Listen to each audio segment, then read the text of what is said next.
नमस्ते, मेरा नाम डॉक्टर हरमनजीत कौर है। मैं एक साइकेट्रिस्ट हूँ और मुझे मानसिक रोगों का इलाज करते हुए कम से कम 6 साल हो गए हैं। आज हम आप सबको मानसिक रोगों के बारे में विस्तार में कुछ बताना चाहेंगे। आपने देखा होगा आपके आस पड़ोस में, आपके रिश्तेदारी में, आपके दोस्त मित्रों में कुछ ऐसे लोग होते हैं जो बहुत ही अजीब बर्ताव करते हैं। ऐसा बर्ताव जो आपको लगता है ये क्या पागल है, इनको क्या हो गया है। और आपको मैं ये भी बताना चाहूँगी कि सबसे ज़्यादा कॉमन क्या है, उदासी, जिसको हम डिप्रेशन भी कहते हैं। डिप्रेशन क्या होता है? जब कोई इंसान उदास होता है, किसी की बात करने का मन नहीं करता, ना उसको खाना खाने का मन करता है, और वो इतना उदासीन हो जाता है कि उसका मन लगता है कि वो बस इस दुनिया से चला जाए, अपने आप को ख़त्म कर दे, यानी कि सुसाइड कर दे। ऐसे इंसान को ये भी लगता है कि मैं किसी लायक ही नहीं हूँ, उसको लगता है कि मैं एक बेकार इंसान हूँ। ऐसे लोग समझते हैं कि दुनिया में उनके लिए कुछ भी अब नहीं है और वो खाना पीना छोड़ देते हैं, उनको नींद नहीं आती है, वो अकेले कमरे में बैठे रहते हैं, किसी काम करने का मन नहीं करता उनका। आप ये ना सोचें कि इसका इलाज नहीं है, इसका इलाज संभव है। हम ऐसी दवाइयाँ देते हैं, हम ऐसी काउंसलिंग करते हैं जिससे आप एक नॉर्मल ज़िंदगी व्यतीत कर सकते हो। मैं आपको एक और चीज़ के बारे में बताऊंगी कि जब भी किसी को कोई दिल की बीमारी होती है तुरंत डॉक्टर के पास जाता है, लेकिन अगर किसी को कोई मानसिक रोग होता है वो सोचता है मैं क्यों जाऊँगा डॉक्टर के पास, लोग मेरे बारे में क्या सोचेंगे, रिश्तेदार मेरे बारे में क्या सोचेंगे, इवन डॉक्टर सोचेगा कि मैं पागल हूँ। और ये सोच उसको उस डॉक्टर के पास जाने से कहीं ना कहीं रोकती है। लेकिन प्लीज़ आप लोगों को जागरूक करें कि जैसे शारीरिक बीमारियां इंसान को परेशान करती हैं, वैसे ही मानसिक रोग हैं जो इंसान को जीने नहीं देते। लेकिन आपको ये समझना पड़ेगा कि जैसे शारीरिक रोग टेस्टों में आ जाते हैं, लेकिन मानसिक रोग टेस्टों में नहीं आते हैं। इसमें क्या होता है, ये सिर्फ बातचीत से हमें पता लगता है कि इंसान को कौन सी बीमारी है। इसका डायग्नोसिस बनाना बाकी बीमारियों से कठिन होता है। जैसे मैंने आपको उदासी के, डिप्रेशन के बारे में बताया, अब मैं बताऊंगी आपको स्किज़ोफ्रेनिया नाम की बीमारी में। आपने आसपास देखा होगा कि ये 16वीं 17वीं तक तो बहुत अच्छा था, जब 16-17 साल का था इतना अच्छा था, क्लास में पहले नंबर पे आता था, इसको प्राइज़ भी मिलते थे। लेकिन अचानक से इसको क्या हो गया? ऐसा देखा गया है कि ज़्यादातर पुरुषों में, फीमेल्स में भी होता है, लेकिन पुरुषों में ये ज़्यादा कॉमन होता है कि 16-17 साल की उम्र में उनको ऐसा महसूस होता है कि जैसे उनके कोई पीछे पड़ा है। उनको कानों में आवाज़ें सुनाई देती हैं, जैसे कि कोई उनको बुला रहा हो। आपने देखा होगा ऐसे लोग खुद से भी बातें करने लगते हैं। उनको ऐसा लगता है कि कोई मुझे बुला रहा है मेरे नाम से, कि इसको कुछ कह रहा है कि मुझे इसको मार दो, उसको मार दो, जिसको हम कमांडिंग हेलुसिनेशंस भी बोलते हैं। ये बीमारी इतनी को खतरनाक है कि जो कान में आवाज़ें आती हैं, जो बोलती हैं इसको ये बोलो, वो वैसा ही करता है। और ऐसे जो बच्चे होते हैं उनको ये लगता है कि कोई मेरे खाने में कुछ मिला देगा, मेरे को ख़त्म करने वाला है।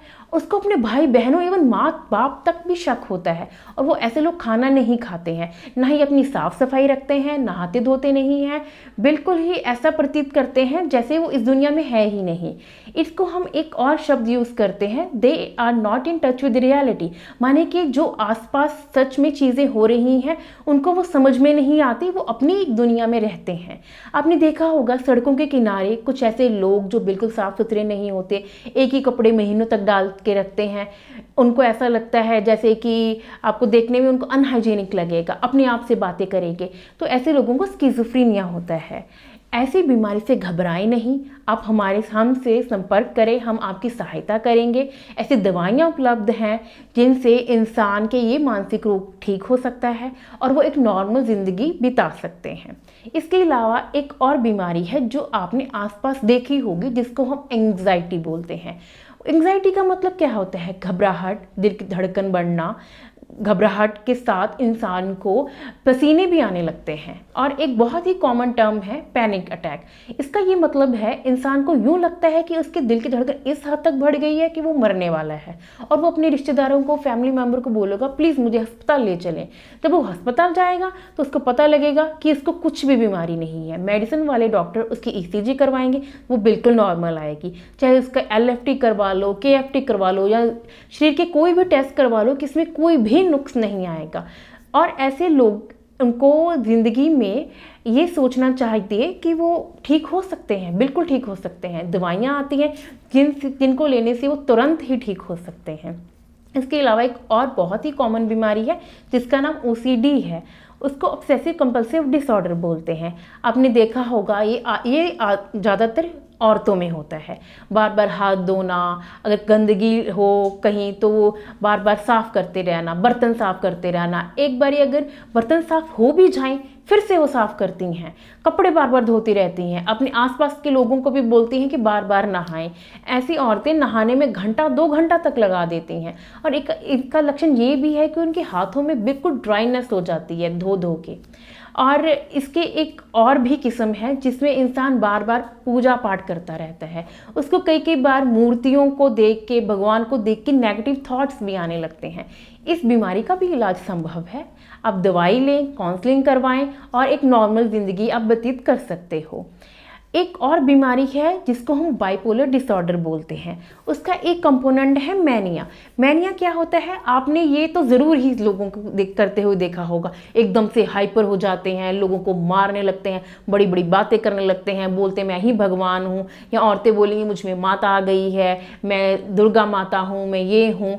और ऐसे लोग क्यों करते हैं ऐसा? इनमें केमिकल की मात्रा बढ़ जाती है जिनको हम डोपामिन बोलते हैं, जिसके कारण वो ऐसा बर्ताव करने लगते हैं। और इनको पुराने ज़माने में तो जैसे संगलों से बांध के रखते थे। आजकल क्या होता है, इंजेक्शन्स अवेलेबल हैं, आप हमारे पास आ सकते हैं, हम पेशेंट को इंजेक्शन लगा के तुरंत ही ठीक कर सकते हैं। उनको सीडेटेड करते हैं, यानी कि उनको शांत करते हैं, और उनकी थोड़ी सी लंबे समय तक दवाइयाँ चलती हैं। इसके अलावा बाइपोलर में और क्या होता है, जो मैंने आपको समझाया ये मैनिया है। उसका दूसरा क्या होता है, डिप्रेशन, जिसको हम बोलते हैं उदासी। ठीक है, ये दोनों का मिला जुला रूप होता है। इसकी दवाइयाँ अवेलेबल हैं और इंसान बिल्कुल ठीक हो सकते हैं।